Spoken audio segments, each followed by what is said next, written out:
Hi everyone, this is Aaron for Zollotech, and I'm going to do another one of those requested videos of what's on my iPhone. I get requests for this all the time, and so I guess I'll do it a couple times a year now.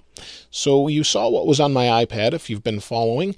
A couple days ago I did this, or a couple weeks ago, depending on when you're watching this, but basically I showed what's on my iPad, and as you can see, here's my iPhone. So on my front screen, you can see I have the typical apps I've had for quite some time, and I actually have the podcast app from Apple.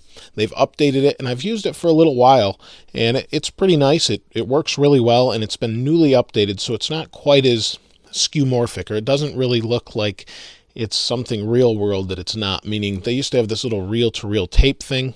Let me go here, tap on this, turn the volume all the way down. You used to be able to tap on this and you'd have a reel-to-reel tape. That's gone, and we have this nice new interface. So maybe that's one of those little hints towards iOS 7. It's hard to say, but Apple does make this app. And it's great for podcasts. I listen to all these different ones on and off, different podcasts, and definitely worth checking out. It's free, so if you don't like it, no big deal.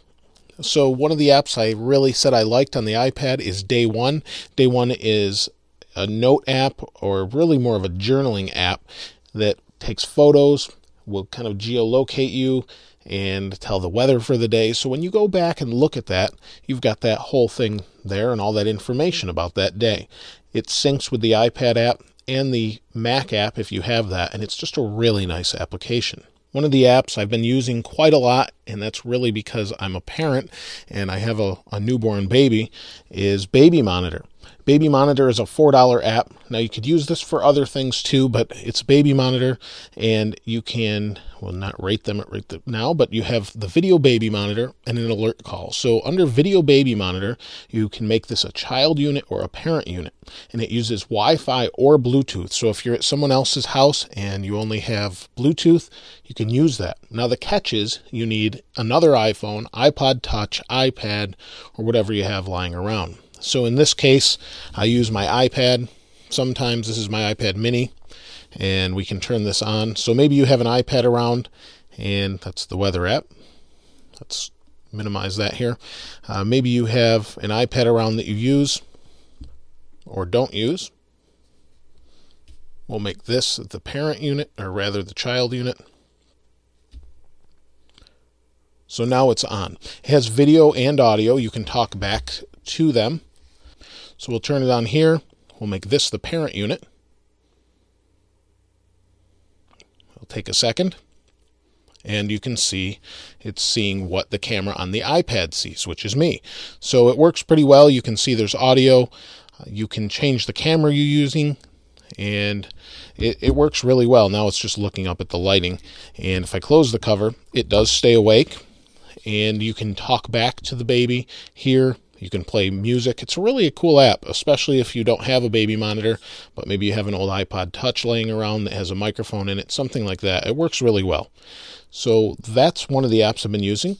I use Audible a lot to listen to audiobooks. It's a free app, but you'll need to buy an audiobook. There's Inside Apple, and I have a few others as well. The Steve Jobs biography, Mockingjay, Beyond Band of Brothers, a lot of different style books, but it's a really great app. The app's free, but again, you have to have a subscription, or you can buy the books, the audiobooks.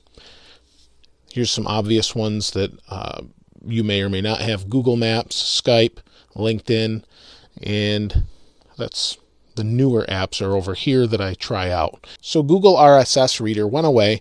I actually didn't really use it too much, but I do like to watch news or find news here, and I normally use Pulse, but I thought I'd try something else like Feedly. Pretty interesting app here.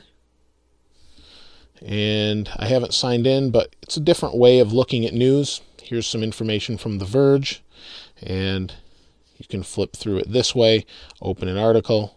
It works really well, really fast, and it's free, so definitely check that out. Scribblenauts is a great game. I've had it for some time, but I haven't played it really. My kids play it, and I thought maybe I'd try it out, see what it's like. Flashlight is a tool I use. SoundCloud, I've been listening to a lot of music lately from different indie artists that make music on SoundCloud. Just really been listening to a lot of that. And I kind of categorize everything here so you can see some of the games I have.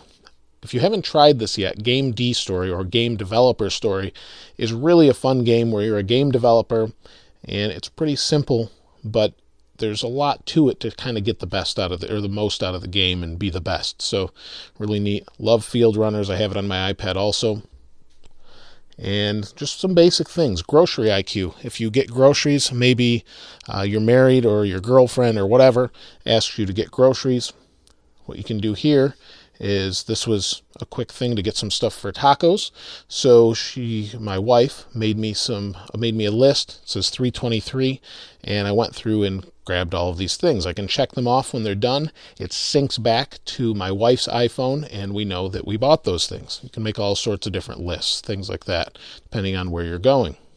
Different stores around here. So really nice. It syncs. So I pick up the groceries. My wife picks out what we get, and I go pick them up and check them off as we go. Really simple, and there are some coupon features built into that as well.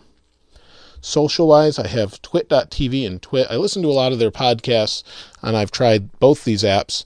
I like them about the same right now. Another podcasting app, Pocket Cast, great app.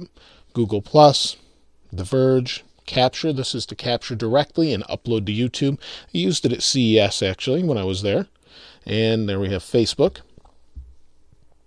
Finance apps. I have all sorts of different things on here that I don't use too much.